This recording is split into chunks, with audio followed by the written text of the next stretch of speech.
올림픽 축구대표팀이 온두라스를 완파하고 조별 예선을 1위로 통과했습니다. 8강 진출을 결정짓는 중요한 길목이었던 이번 경기에서도 김학범 감독은 큰 폭의 라인업 변화를 들고 나왔는데요. 지난 1, 2차전에서 마찬가지로 상대에 따른 맞춤 전술을 준비했습니다. 매 경기 달라지고 있는 김학범 감독의 축구. 이번 영상에서는 김학범 감독이 온두라스를 상대로 보여준 변화에 대해 알아보도록 하겠습니다. 지난 루마니아전 대승에도 불구하고 선발 라인업부터 변화가 있었습니다. 우선 김진야가 왼쪽 윙어로 선발 출전했습니다.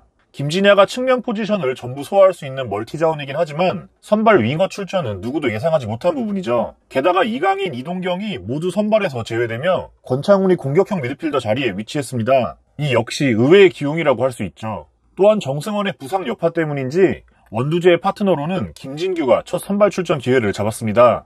김진규는 이날 경기에서 매우 중요한 역할을 맡았는데요. 지난 경기에선 정승원이 중원에 부족했던 기동성과 전진성을 가져다 줬다면 김진규는 여기에 더해 날카로운 전진 패스까지 선보였습니다. 이날 김진규의 기록은 게임에서나 나올 법한 숫자였는데요.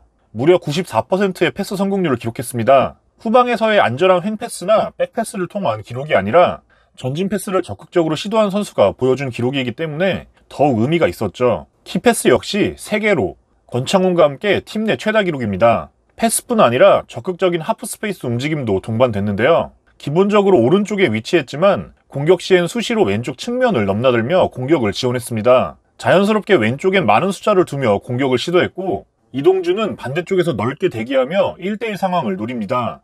이동준의 돌파력을 믿고 넓은 공간을 제공하는 것인데 김학범 감독의 전술에서 오른쪽 측면만큼은 꾸준히 발빠르고 직선적인 윙어가 기용되는 이유죠. 이동준은 이날 본인의 장기인 스피드와 돌파력으로 마음껏 미쳐 날뛰는 모습을 보여주며 기대에 부응했습니다.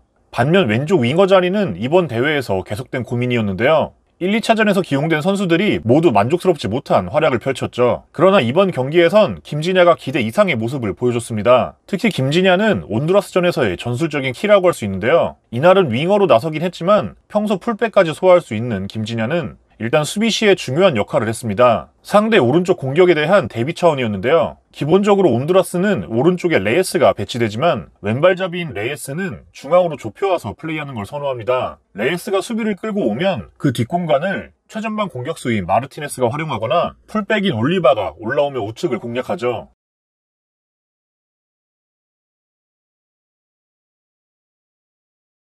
이에 대응해 한국은 수비력이 좋은 김진야를 아주 낮은 위치까지 내려보냅니다. 강윤성이 레예스를 마크하기 위해 쫓아가더라도 빈 공간은 김진야가 커버하는 형태죠. 사실상 한국은 2명의 왼쪽 풀백을 둔 것이나 다름없었습니다. 공격 시에도 기존의 왼쪽 윙어와는 다른 역할을 부여받았는데요. 김진야는 측면에 머무르지 않고 아주 높은 위치에서 적극적인 대각선 침투를 시도합니다. 황의조보다도 높은 위치에서 수비 뒷공간을 노리는 모습을 경기 내내 어렵지 않게 볼 수 있는데요.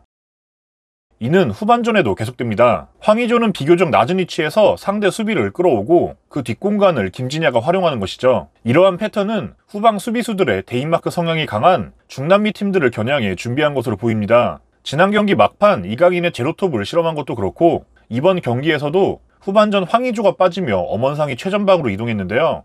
엄원상은 빠른 발을 활용한 배후 침투뿐 아니라 상대 수비를 유인해내는 제로톱 본연의 모습도 보여줍니다. 그리고 그 뒷공간을 서령우가 침투하며 김진야의 골을 만들어내죠. 한국의 8강 상대인 멕시코 역시 비슷한 수비 성향을 갖고 있는데 이 같은 공격 패턴에 대한 주문이 다시 한번 들어갈 것이라고 예측할 수 있는 부분이죠. 승부가 결정난 후반전에는 엄원상의 최전방 기용뿐 아니라 여러 실험을 해볼 수 있었습니다. 김재우가 들어가며 3백으로의 변화도 있었고 이동경과 이강인의 공존에 대한 테스트도 있었죠. 조별 예선이 마무리된 이 시점에서 김학범호에 대한 칭찬을 한 가지 하고 싶은데요. 이번 대회에서 김학범호가 대단한 점은 3경기 선발 라인업에 모두 큰 폭의 변화가 있었다는 것이죠. 매 경기마다 보여줬던 약점을 다음 경기에선 변화의 포인트로 삼으면서 적극 활용합니다. 예컨대 1차전에서 나왔던 삼선 조합, 비효율적이었던 권창훈의 측면 활용, 밋밋하고 단조로웠던 크로스 위주 공격 등의 문제를 2차전에서는 곧바로 변화를 통해 해결하죠. 삼선 조합에 변화를 주고 좌우에 빠른 윙어를 배치하며 권창훈은 중앙에서 활용합니다. 이강인 대신 이동경을 선발로 내세우며